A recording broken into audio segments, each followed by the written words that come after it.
Hello students, चलिए आज हम लोग सीखते हैं इलेक्ट्रिक फ्लक्स। इस वीडियो को पूरा देखने के पहले आप एनसीईआरटी 12th बुक का पार्ट 1 का पहले चैप्टर का आर्टिकल नंबर 1.10 अर्थात इलेक्ट्रिक फ्लक्स आप अवश्य पढ़ लें, जिससे ये वीडियो और आपको बेहतर समझ में आ जाएगी। फिर इस वीडियो देखो बहुत ही इंपॉर्टेंट चीज़ है। यहाँ पर हम लोगों को सिर्फ अभी इलेक्ट्रिक फ्लक्स देख रहे हो, बाद में हम लोग मैग्नेटिक फ्लक्स देखेंगे। इसके पहले आप लोग ग्रेविटेशन पढ़ा था, वहाँ से ग्रेविटेशन फ्लक्स हो जाएगा। लेकिन जो सबसे पहला बात हम लोग को समझना है कि सर इसमें जो फ्लक्स वर्ड है, सबसे पहला तो प्रॉब्लम यही नहीं जी कि सर इसमें जो इलेक्ट्रिक फ्लक्स, फ्लक्स का मतलब क्या होता है? तो किसी को पता है कि फ्लक्स का मतलब क्या होता है? फ्लक्स माने क्या होता है? मतलब फ्लक्स मीन्स फ्लो। फ्लक्स का मतलब होता है फ्लो, फ्लो ऑफ एनीथिंग। जो फ्लक्स होता है तो flux that means flow of anything, flow of anything like water flow. Water flow का मतलब क्या होता है? That is mass flow. ठीक है, फिर इसके बाद चार्ज फ्लो। ठीक है ना, किसी भी फील्ड का हम लोग फ्लो लिख सकते हैं। यहाँ से हम लोग को एटीसी हो जाएगा। ये बात आपको दिमाग में, फ्लक्स का मतलब होता है फ्लो। फ्लो मीन्स प्रवाह, प्रवाह किसी भी चीज़ का। तो अब होता है कि सर ये जो फ्लक्स है, इस फ्लक्स को हम लोग कैलकुलेट कैसे करेंगे? ठीक है, तो मान लो कि जैसे अभी बारिश का मौसम है, बारिश हो रहा है, आपको मन है कि सर हम बारिश का पानी एक बर्तन में, ठीक है ना, एक मान लो कि सिलिंड्रिकल बर्तन है, सिंपल कैसे लें अगर, उसमें हम लोग को उसको इकट्ठा करना है। ठीक है, तो आप कैसे अपने बर्तन को रखोगे, ज़रा गौर करो। तो मान लीजिए कि बेटा यह हम लोगों का इस तरह से बारिश हो रहा है, पानी जो गिर रहा है नीचे की ओर, वर्षा की बूंदें नीचे की ओर आ रही है, वाटर ड्रॉप से, तो सिटी से ओके, आपको मतलब कि आ रहा है। इस पानी को आपको इकट्ठा करना है कहाँ पर? आपके जो बेलनाकार बर्तन है उसमें। बताओ बर्तन का जो मुंह है कैसे रखेंगे? तो ज़रा गौर करो, हम कुछ ऐसा करते हैं।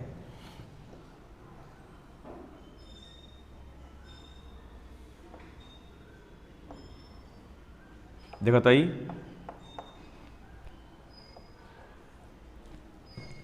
बर्तन का मुंह ऐसे रख दिए, ये खुला हुआ है यहाँ पर। देखो पहले फ्लक्स का मीनिंग समझ लो, आगे काम करेगा। इसके बाद हम ऐसा करते हैं,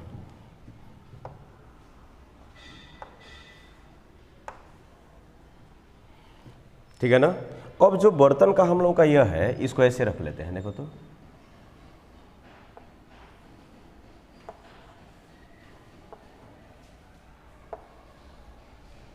ठीक है। अब कोई कहेगा कि देखो एक और तरीका अपनाते हैं। यह तो मान लो कि वर्टिकली डाउनवर्ड बारिश हो रहा है, तो मैंने वर्षा आ रहा है, मैंने पानी आ रहा है वर्टिकली डाउनवर्ड। अब की बार हमने क्या किया कि इस बर्तन के मुंह कुछ ऐसे इसको तिरछा रख दिया बेटा, ऐसे ऐसे।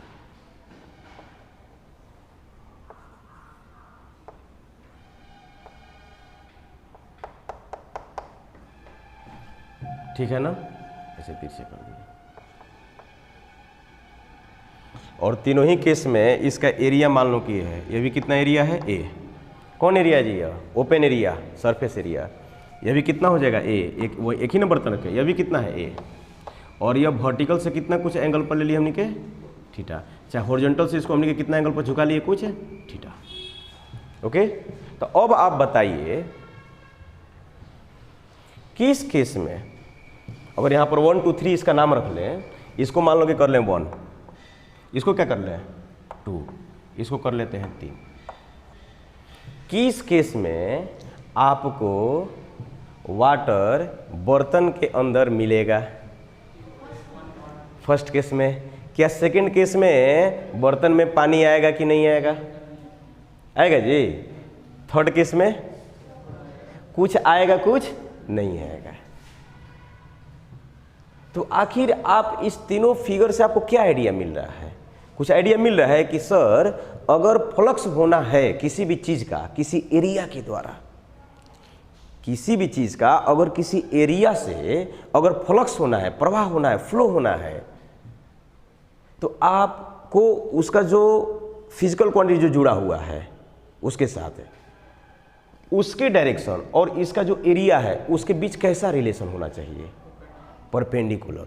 यानी हमारा जो वेलोसिटी की डायरेक्शन है इसके क्रॉस सेक्शन एरिया के परपेंडिकुलर होगी, तो पूरा का पूरा जितना है पूरा का पूरा इसमें आने लगेगा। या इस केस में इस तरह से पानी इसमें इकट्ठा होना शुरू हो जाएगा। इस केस में एकदम पानी इकट्ठा नहीं होगा, सीधे निकल जाएगा। इस केस में कुछ भाग आएगा और कुछ भाग नहीं आएगा। क्लियर हुआ कि नहीं हुआ? तब देखो अब क्या हुआ कि फ्लक्स को डिफाइन कैसे किया गया। तो सिंपल, यहां पर साफ बात है कि इसके लिए जो फ्लक्स है, फ्लक्स को हम लोग फाई से सूचित कर लिए। ठीक है, हम वेलोसिटी का, वाटर के वेलोसिटी का वह कंपोनेंट लेंगे जो एरिया के क्या है, परपेंडिकुलर। तो बताओ v इंटू इसके एरिया से गुना कर लिया गया। तो जानते हो क्या, ये फ्लक्स है, फ्लक्स बार कितना होगा, v इंटू ए। सिंपल। यहां पर फ्लक्स कितना हो जाएगा बेटा, 0। इसमें फ्लो होगा, पानी इसमें आएगा नहीं आएगा। यहां पर जो फ्लक्स है अब उसको कैसे करेंगे? तो देखो इसके लिए हमारे पास दो आइडिया है। तो यहां पर क्या कर लोगे कि आप एरिया का वह कंपोनेंट लोगे, आप एरिया का वह कंपोनेंट लीजिएगा जो इस वेलोसिटी के परपेंडिकुलर है। तो बताओ एरिया को आप दो कंपोनेंट में तोड़ लो, तो जिधर से एंगल बनाता है उधर बेटा ए cos थीटा लिख लोगे कि नहीं लिखोगे? इधर कितना हो जाएगा बता दो आप लोग, ए sin थीटा। क्या जो पानी है, जो वाटर है, वह सिर्फ और सिर्फ किस एरिया से फ्लो करेगा? किसे? ए sin थीटा से फ्लो करेगा। क्या एकदम क्लियर हो रहा है कि नहीं हो रहा है? तो इसका मतलब कि यहाँ पर जो फ्लक्स हम लोगों का हो जाएगा, हम साफ कहेंगे जानते हो एक कि इसको हम लोग कह देंगे ए परपेंडिकुलर। अरे एरिया का वो कंपोनेंट जो वेलोसिटी के क्या है, परपेंडिकुलर। अभी समझो, अभी हम इलेक्ट्रिक फ्लक्स पर नहीं है, हम जनरल फ्लक्स बता रहे हैं कि किस तरह से आखिर फ्लक्स का कंसेप्ट आया होगा। ठीक है ना? एनसीईआरटी भी शुरुआत में ऐसा ही बात करता है, जब पढ़ोगे आर्टिकल को तो तुमको यही कहेगा कि वेलोसिटी के एक टर्म में बताएगा। तो इस तरह से ए परपेंडिकुलर। तो आज के बाद याद रखना कि अगर फ्लक्स डिफाइन करना है तो हम क्या करेंगे, वो जो हमारा जो भी फिजिकल क्वांटिटी दिया है जो फ्लक्स में भाग ले रहा है, जैसे यहाँ पर वेलोसिटी है, कभी इलेक्ट्रिक फील्ड आ जाएगा, कभी ग्रेविटेशनल फील्ड आ जाएगा, कभी मैग्नेटिक फील्ड आ जाएगा। ठीक है, तो हम लोग उसका क्या कर लेंगे कि हम देखेंगे कि उस फिजिकल क्वांटिटी के परपेंडिकुलर एरिया क्या है। इसके बाद आप क्या करो, कुछ से गुना कर दो। तो बताओ ए परपेंडिकुलर कितना लिख लेंगे, ए cos थीटा इंटू कितना हो गया, v। तो इस तरह से आपका फ्लक्स बराबर हो जाएगा बेटा v a cos थीटा। इसी को बाद में देखो क्या किया जाएगा कि इस एरिया के परपेंडिकुलर एक डायरेक्शन देके इसको हम बाद में लिखना सिखाएंगे, तो लोगों को फाई बराबर वेक्टर v और डॉट वेक्टर a। कुल मिला के तुम लोगों को एक निष्कर्ष निकला होगा। देखो कभी भी एक बात याद रखना, मान लीजिए अब सिंपल सा एरिया लेते हैं कि आपके पास यह आपको एरिया था ए और यह हॉरिजॉन्टल से कितना एंगल बना रहा था, थीटा, और आपका जो वेलोसिटी था कुछ इस तरह से था ना। तो जरा गौर करो, आपने यहां से क्या सीखा कि आप एरिया का कौन सा कंपोनेंट लीजिएगा जो वेलोसिटी क्या है, परपेंडिकुलर। तो देखो इसको दो कंपोनेंट में तोड़ लेते हैं। काहे परपेंडिकुलर लोगे, क्योंकि परपेंडिकुलर से ही उसका फ्लो हो पाएगा। अरे जो परपेंडिकुलर होगा एरिया, उसी से ना हम लोग का फ्लो हो पाएगा। अब फिर बताओ यह कंपोनेंट कैसा हो जाएगा, उसके पैरेलल। ए पैरेलल बराबर कितना होगा, ए साइन थीटा। ठीक है। तो यहाँ से फ्लक्स बराबर कितना हो गया बताइए, तो फ्लक्स बराबर, ठीक है ना, तो यहाँ पर क्या कर लेंगे बता दीजिए, v इंटू ए परपेंडिकुलर, वेलोसिटी का मैग्नीट्यूड और एरिया का वो कंपोनेंट जो वेलोसिटी के डायरेक्शन के क्या है, परपेंडिकुलर। ओके, तो यह कितना हो जाएगा, वी ए cos थीटा। मान लीजिए कि तुमको एरिया ऐसे दे दिया, ठीक है, एरिया हॉरिजॉन्टली दिया, यह एरिया ए है। वेलोसिटी ए का किया कि कुछ वेलोसिटी ऐसे तिरछा आ रहा है, क्या तिरछा बारिश नहीं होता इस तरह से, चाहे मन तिरछे से पानी नहीं आ सकता इसे, जो वर्टिकल से कितना एंगल बना रहा है थीटा, और यह हमारे पास हो गया भी, इसका वेलोसिटी कितना है भी। और बताओ जब फ्लक्स कैसे निकालोगे, किसको परपेंडिकुलर अच्छा तोड़ना अच्छा रहेगा, किसको कंपोनेंट में तोड़ना अच्छा रहेगा, भी को। एक क्या ले लेंगे, इस एरिया के परपेंडिकुलर, और हमेशा फ्लक्स में वही चीज भाग लेगा जब दोनों क्वांटिटी एक दूसरे के परपेंडिकुलर हो। तो यहां से कितनी हो जाएगी, तो भी परपेंडिकुलर बराबर कितना, भी cos थीटा। एक हो जाएगा इसका क्या, भी पैरेलल।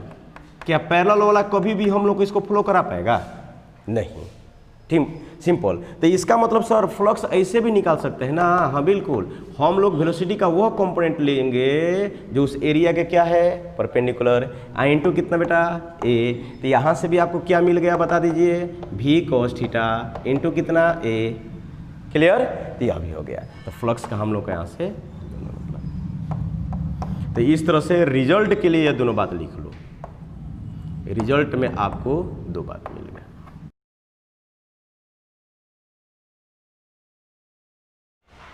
तो इलेक्ट्रिक फ्लक्स तो किसका फ्लो, इलेक्ट्रिक फील्ड का, अरे इलेक्ट्रिक फ्लक्स माने किसका फ्लो, तो flow of electric field, flow of electric field. यानी अब आपको अगर बात करें बेटा कि इलेक्ट्रिक फ्लक्स, तो इसका मतलब हुआ फ्लो ऑफ इलेक्ट्रिक फील्ड, और फील्ड एकदम जनरल वर्ड बोल दिए, gravitational flux flow of gravitational field, magnetic flux flow of magnetic field, याद रहेगा अब। तो इस तरह से flow of electric field through A area, हुआ कि नहीं हुआ। तो अब इसको डिफाइंड कैसे करेंगे सर, ठीक है ना, इसको डिफाइन कैसे करेंगे। तो अगर मान लो कि बेटा डिफिनीशन तो हम लोग को बोर्ड एग्जाम्स में भी लिखना रहता है, ठीक है ना, तो इसका डिफिनीशन कैसे होगा, ठीक है ना। तो फ्लो होने के लिए क्या आवश्यक है कि वह जो हम लोग को फील्ड होना चाहिए, वो जो एरिया दिया गया है उसके परपेंडिकुलर होना चाहिए, क्या होना चाहिए, परपेंडिकुलर। तो जानते हो क्या कहा गया है, the number of electric field lines crosses या passes normally to given area is called electric flux. It his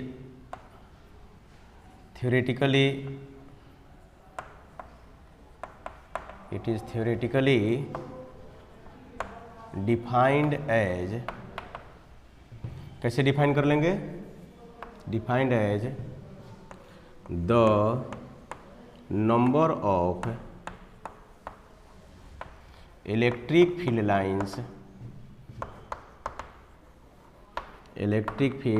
lines passes normally to given planar area। देखिए सर मैथमेटिकली इसको कैसे डिफाइन करेंगे बताओ। Simple, the scalar product between किसके किसके बीच, electric field intensity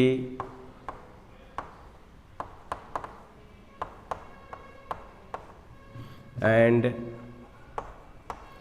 planar area vector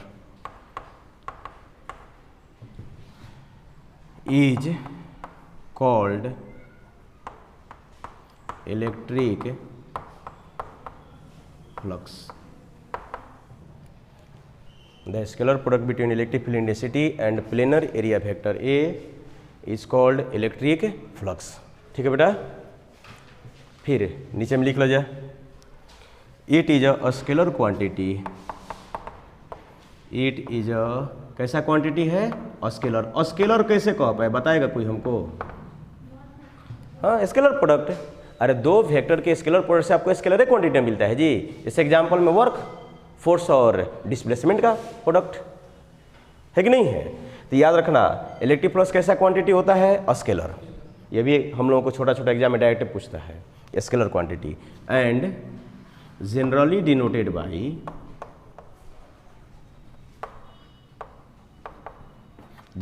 denoted by क्या बताइए, फाई।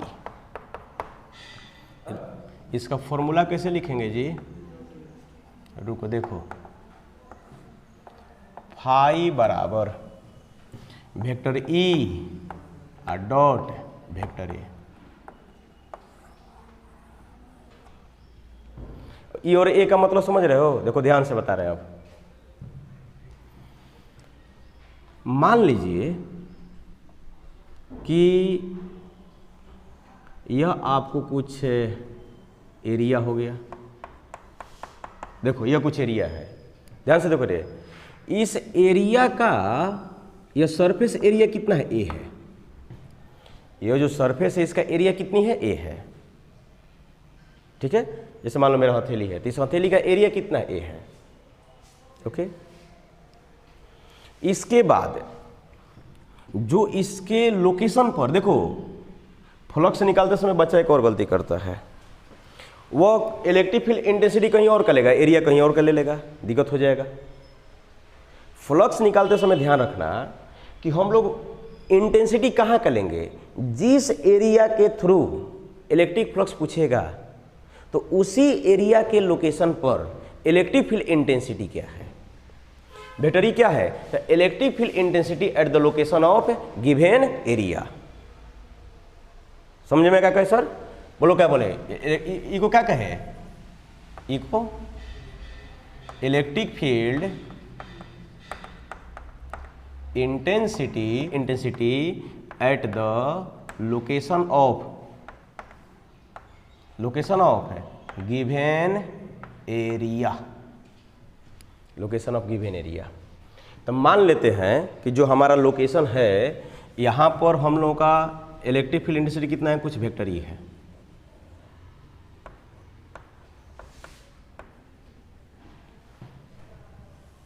कितना है जी, वेक्टर ई।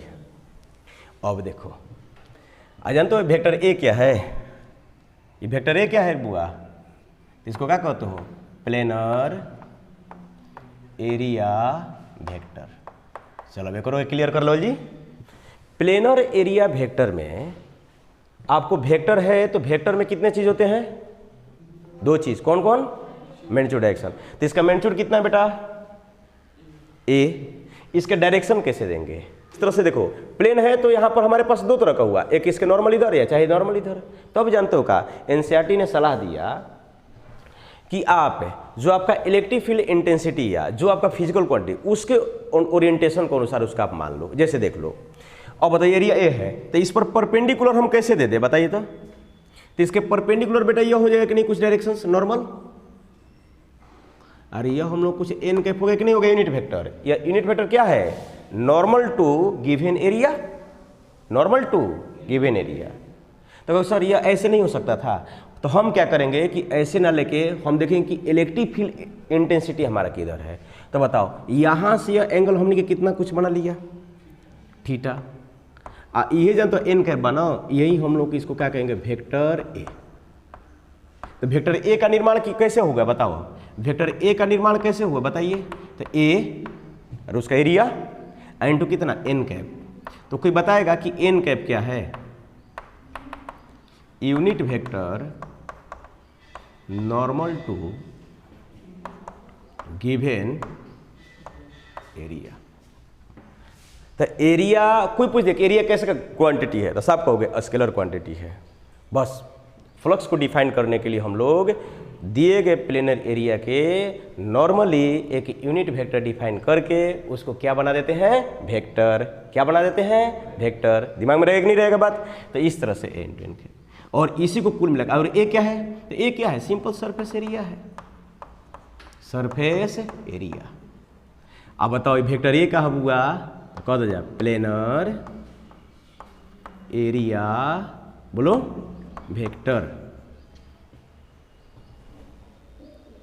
क्लियर? तो अब आपको एकदम क्लियर हो गया कि फ्लक्स बराबर जो वेक्टर ई डॉट वेक्टर ए है उसको हम सर और क्या लिख सकते हैं, तो ए डॉट बी बराबर A B cos theta. Theta क्या होता था, ए और वेक्टर बी के बीच का एंगल। तो बताइए यहाँ पर ई डॉट ए, तो इसको आप ई ए कॉस थीटा लिख सकते हो जी, ई ए कॉस थीटा। थीटा क्या है, तो वेक्टर ई और वेक्टर ए के बीच का एंगल। ये फाइव ई डॉट ए है तो इसको लिख सकते हैं फाइव बराबर sir E A cos theta, ये कॉस थीटा। वेयर थीटा किसके किसके बीच का एंगल है बेटा, where theta is angle between, बोलो जा, वेक्टर ई एंड वेक्टर ए।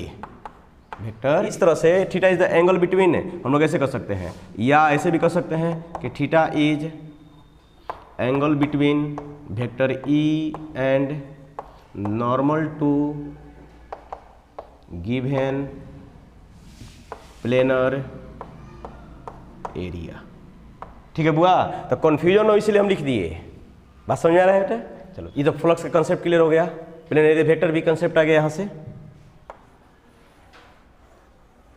लेकिन रियलिटी में अगर पूछेंगे तो आखिर इलेक्ट्रिक फ्लक्स को वेक्टर ई और वेक्टर ए के स्केलर प्रोडक्ट में ही क्यों डिफाइन किया गया?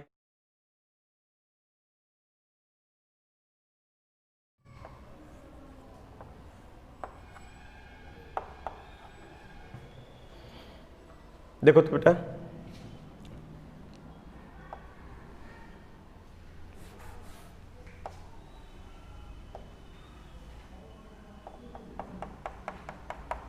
ये हमको एरिया दे दिया ना,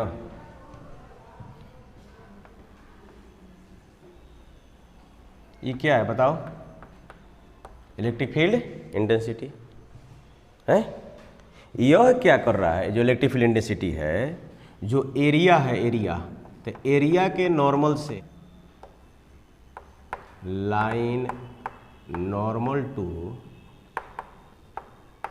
एरिया, और इसके साथ ये एंगल कितना है बोला जाए, थीटा। तो फ्लक्स होने के लिए क्या चाहिए, तो इलेक्ट्रिक फील्ड इंटेंसिटी का वह कंपोनेंट जो गिवन एरिया के परपेंडिकुलर हो। अब से बोलो अजीत, हम लोग फ्लक्स निकालने के लिए क्या चाहिए, इलेक्ट्रिक फील्ड इंटेंसिटी का वह कंपोनेंट जो एरिया के। तो आप एरिया को, इलेक्ट्रिक फील्ड इंटेंसिटी को कितने कंपोनेंट में तोड़ लिए, दो कंपोनेंट में। कौन कौन बेटा, बोलो। एक क्या किए कि इसके एरिया के परपेंडिकुलर, बोलो इसको ई कुछ परपेंडिकुलर कर लें, बराबर कितना ही लिख दोगे, ई कॉस थीटा। एक और बताओ जा, इसके पैरेलल और इसके पैरेलल, तो ई पैरेलल बराबर कितना हो जाएगा, ई साइन थीटा। कोई दिक्कत है? आखिर फ्लक्स में ई कॉस थीटा काहे लिखेगा लोग, ई डॉट ए काहे लिखेगा, तो कहीं ना कहीं वहाँ से वेलोसिटी वाला कंपोनेंट से हम लोग का आया था कि नहीं आया था, तो देख ला जाए। तो यहाँ पर बेटा फ्लक्स का मतलब हुआ साफ, फाई बराबर ई परपेंडिकुलर इनटू एरिया। ठीक है, ई परपेंडिकुलर क्या है बेटा, तो कंपोनेंट ऑफ ई परपेंडिकुलर बराबर ई परपेंडिकुलर यहाँ से हो गया component of vector E normal to area, normal to area, और इसका मान कितना हो जाएगा बोलो, ई कॉस थीटा। तो इस तरह से फ्लक्स बराबर कितना लिख दें, तो E cos theta into area. और बताओ इसको क्या लिख सकते हैं, ई ए कॉस थीटा।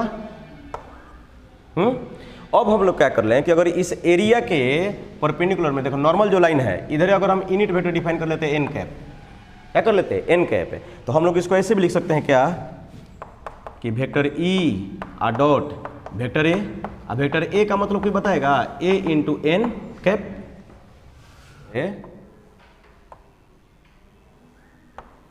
ई तो होता कि मतलब किया V1।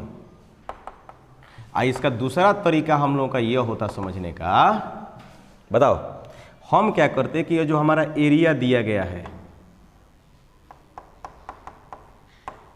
एरिया दिया गया है, यह हमारा था इलेक्ट्रिक फील्ड इंटेंसिटी। रेडियस से कर लेते हैं,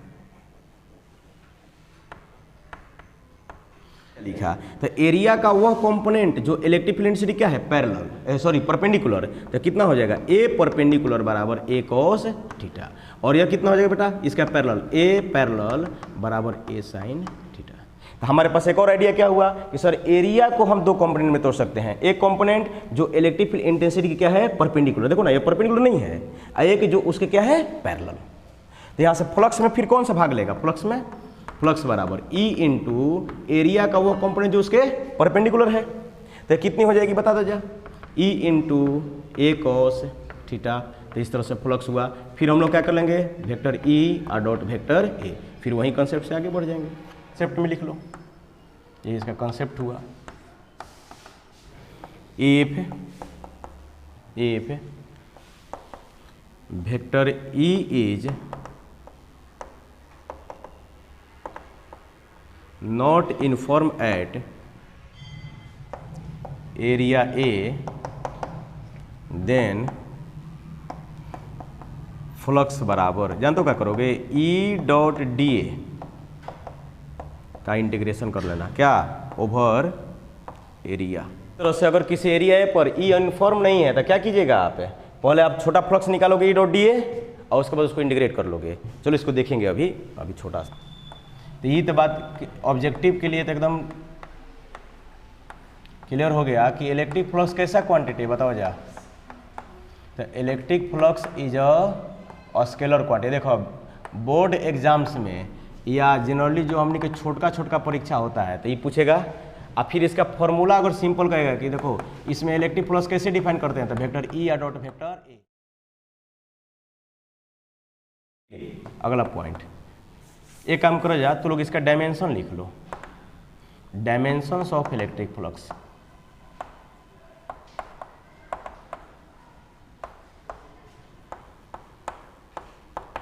तो बताओ इलेक्ट्रिक फ्लक्स में क्या चीज है जी, फाई बराबर, तो इलेक्ट्रिक फील्ड इंटेंसिटी,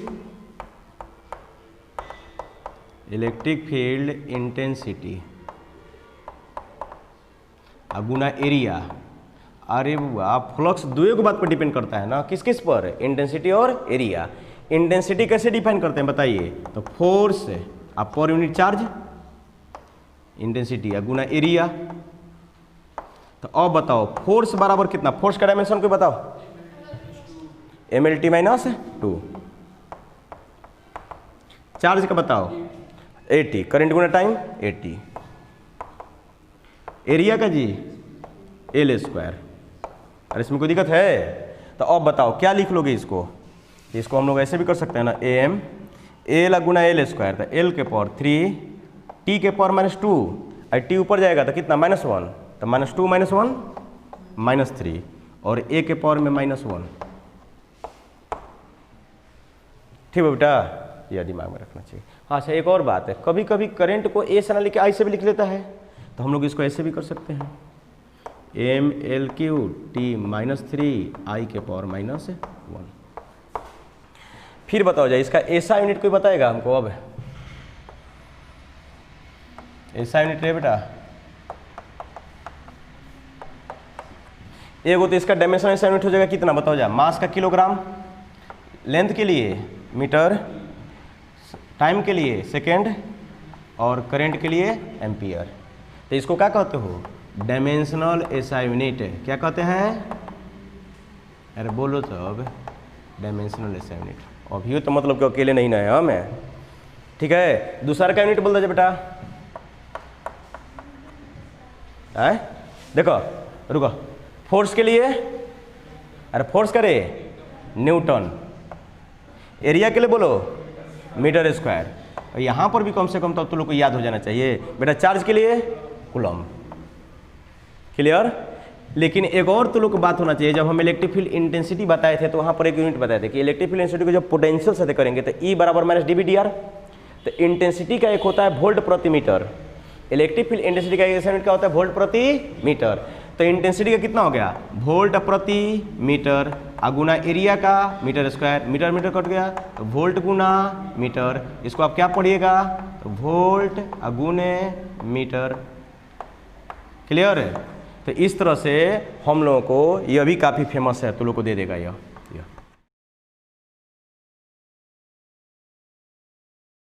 क्वेश्चंस देखो, एक एनसीईआरटी का दिया है 15 नंबर में, consider uniform electric field vector E बराबर 3 × 10⁻³ I कैप न्यूटन पर कूलम्ब। ओके, तो कह रहा है कि what is the flux of this field through a square of 10 centimetre on a side whose plane is parallel to the YZ plane. Clear? तो एक छोटा सा फिगर बनावे के थोड़ा सा कोशिश करा जाए पहले। अच्छा, क्वेश्चन बनावे के तो ना चाहिए हो कि मतलब उसमें क्या दिया गया, पहले गिवन क्या है ना बेटा, गिवन क्या है। तो एक काम करो कि पहले x y z इतने से बना लो जाता।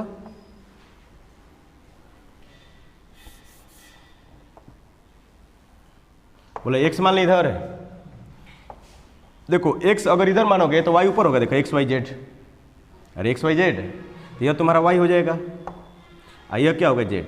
तो आरएचएस से देखो x y z, ठीक है। अब बताओ जो तुम्हारा इलेक्ट्रिक फील्ड है वो कैसे है बताओ।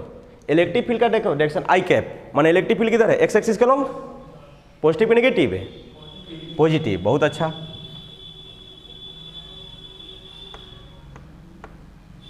वेक्टर ई बराबर कितना दिया बेटा 3 × 10⁻³ आई कैप न्यूटन पर कूलम्ब।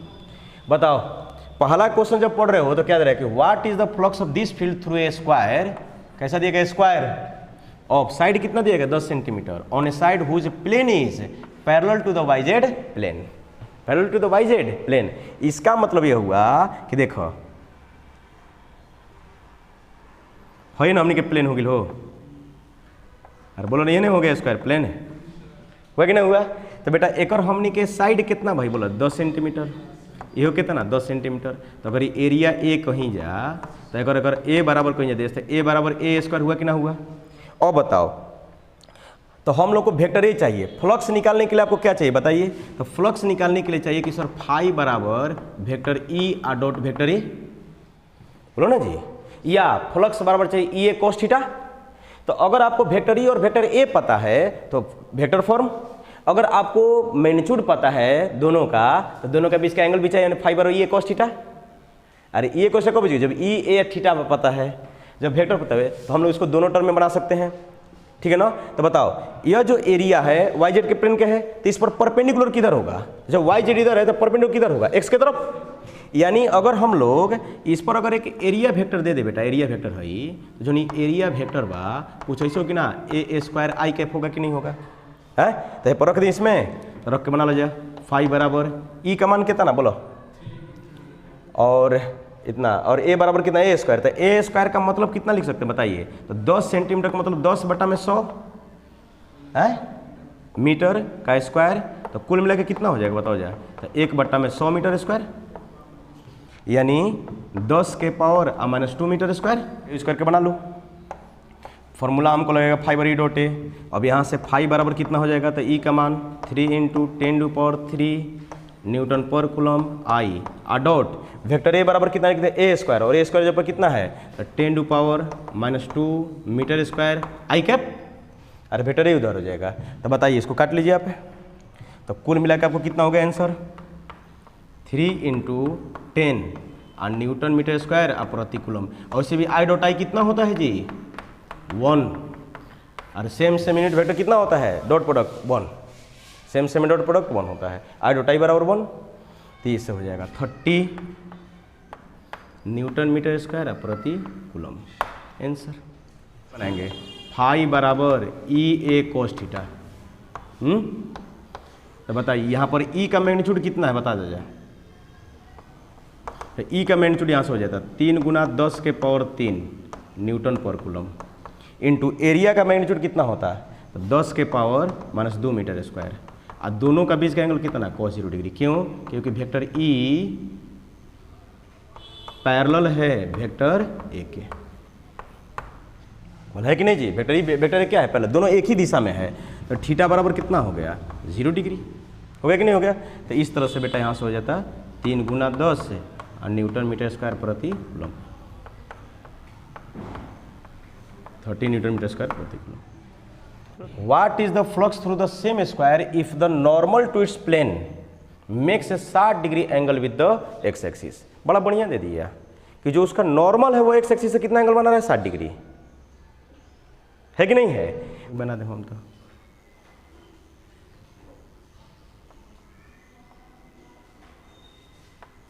हमारा एक्सिस बनाया तो हो गया है, इसका नॉर्मल हो गया नॉर्मल, और यह तुम्हारा हो गया एक्स एक्सिस। ठीक बा? ये एंगल कितना होगा बताओ? ठीक है। ये एरिया ए बराबर कितना बोला? ए स्क्वायर, यानी कितना ही लो 10⁻² मीटर स्क्वायर। इसका डायरेक्शन क्या हो जाएगा? ना वेक्टर ए हो जाएगा। अब बताओ इलेक्ट्रिक फील्ड का डायरेक्शन किधर था? बताओ, एक्स एक्सिस के लॉन्ग। अरे वेक्टर ई हमारा किधर है? एक्स एक्सिस के लॉन्ग है। और जो इसका एरिया का जो नॉर्मल है वो एक्स एक्सिस कितना एंगल? 60 डिग्री। इसका मतलब यह हुआ कि वेक्टर ई और वेक्टर ए का बीच का एंगल कितना हो गया? 60 डिग्री। यानी साफ है कि angle between vector E and vector ए यानी थीटा बराबर 60 डिग्री। तो इस तरह से फाई बराबर कितना होगा? बोलो ई ए कोस थीटा। बोलो ई के मैग्नीट्यूड कितना था बेटा? सिर्फ मैग्नीट्यूड लिखते हैं, 3 × 10⁻³ न्यूटन पर कूलम, 3 × 10⁻³ न्यूटन पर कूलम। एरिया कितना है? 10⁻² मीटर स्क्वायर और कॉस 60 डिग्री। कॉस 60 डिग्री का वैल्यू हाफ, तो हाफ होगा तो 3 × 10 × हाफ और न्यूटन मीटर स्क्वायर प्रति कूलम। तो कुल मिलाकर हो जाए 2 5 10 15 न्यूटन मीटर स्क्वायर प्रति कूलम। देखो सिंपल सा आपका क्वेश्चन क्या दिया गया बताओ जा कि calculate total electric flux through a sphere of radius r which encloses A point charge q at its centre. माने आपको r रेडियस का एक स्फीयर दिया गया है और उसके सेंटर पे एक चार्ज क्या रख दिया q, तो कह रहा है कि फ्लक्स हमारा क्या होगा? तो जानते होगा अगर हम लोग गॉस लॉ पढ़े रहते हैं, अगर हम लोग गॉस लॉ जब पढ़ लेंगे तो फ्रॉम गॉस लॉ इसको आसानी से कह देते कि फाई, गॉस लॉ कहता है कि फाई किसके द्वारा बेटा? क्लोज सरफेस बराबर होता है, क्या होता है? तो कहता है क्यू एनक्लोज्ड। उस गॉस लॉ सिर्फ और सिर्फ बंद पृष्ठ यानी क्लोज सरफेस के लिए ही लागू होता है, कंडीशन पहला।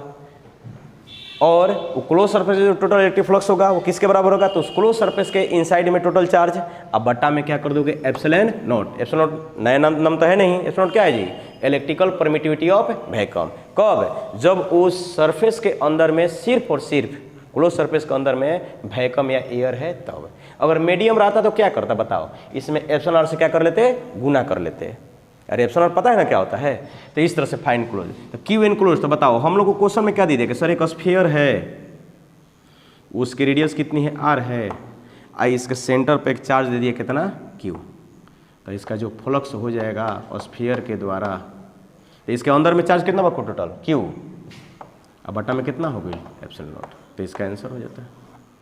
लेकिन अब हम लोगों को अगर गॉस लॉ पता नहीं है, अभी तो गॉस लॉ पढ़ भी नहीं किए हैं, तब सर इस क्वेश्चंस को कैसे बनाएंगे? यानी इस क्वेश्चंस को बनाना है विदाउट यूजिंग गॉस लॉ। यानी यहाँ पर लिख लिए कि इसको बनाइए लेकिन विदाउट यूजिंग क्या बेटा? Gauss law.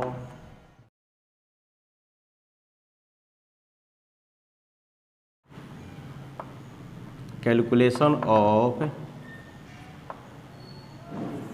Planar air vector. पहला में फॉर प्लेनर सरफेस,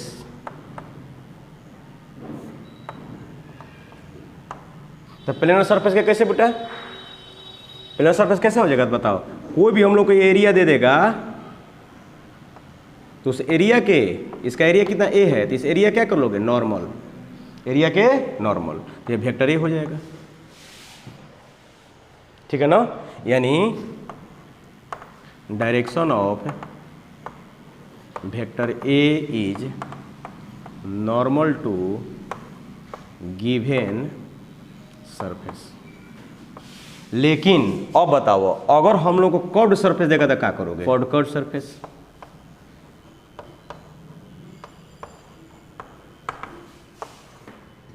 कि if we taken a differential area on curved surface, then it consider as कैसा बताइए तो planar area vector and its direction is always normally outward, and its direction is always normally कैसे? Outward, normally outward. जैसे यहाँ पर हम लोग को क्या होगा, यह डी ए वेक्टर जो लिए ना बेटा, यह हम लोग क्या होगा? Normally outward. कोई भी देते, जैसे यह दे दिया, मान लो कि फिर तुमको एक सिलेंडर दे दिया, बताओ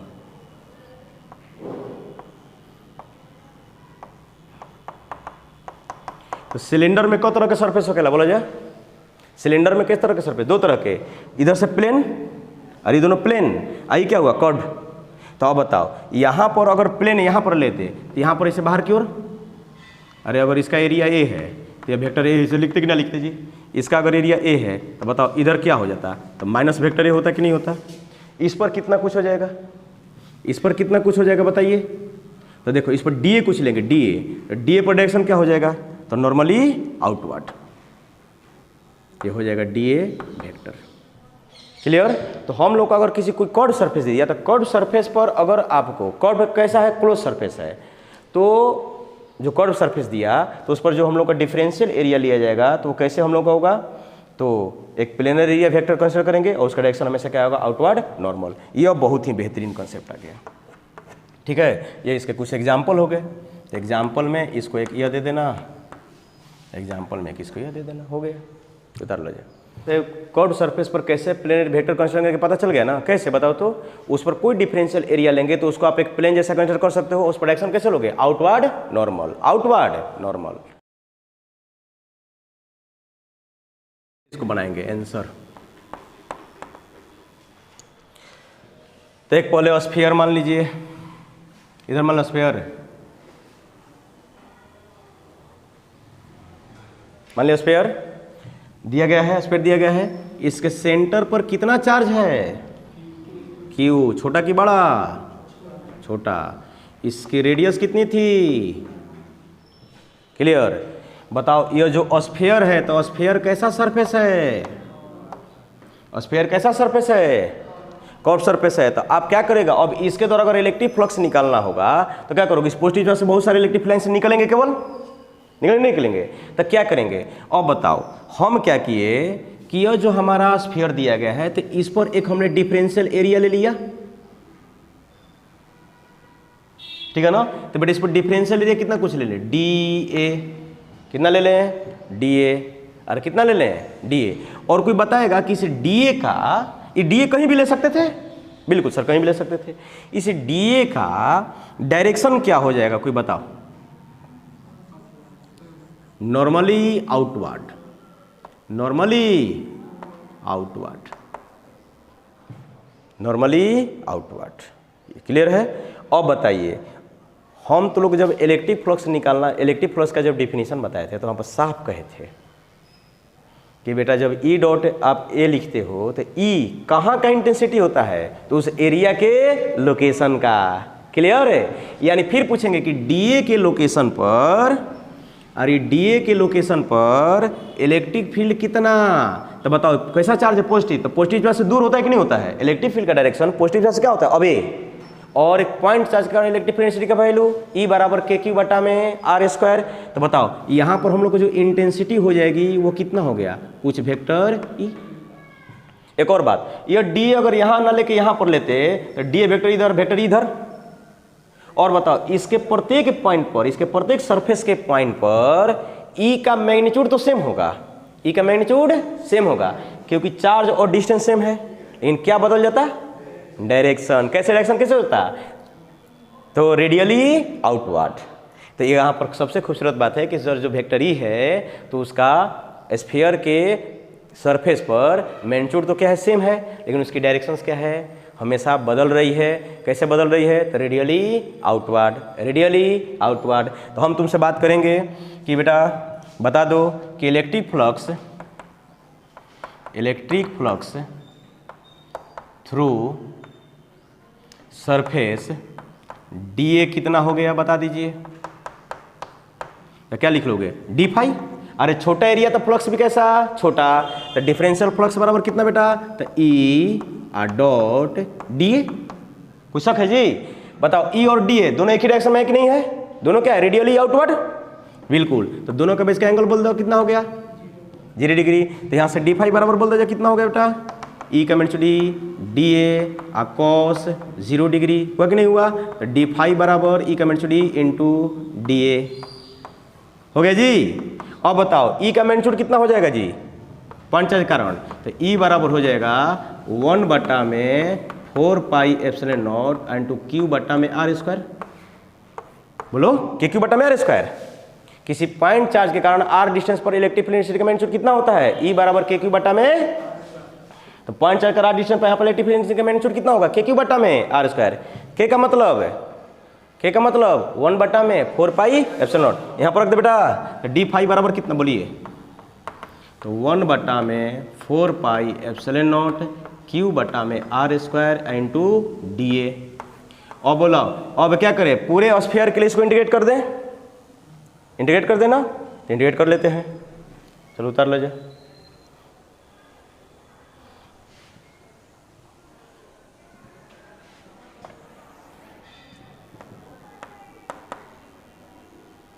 इंटीग्रेट ओवर स्फीयर।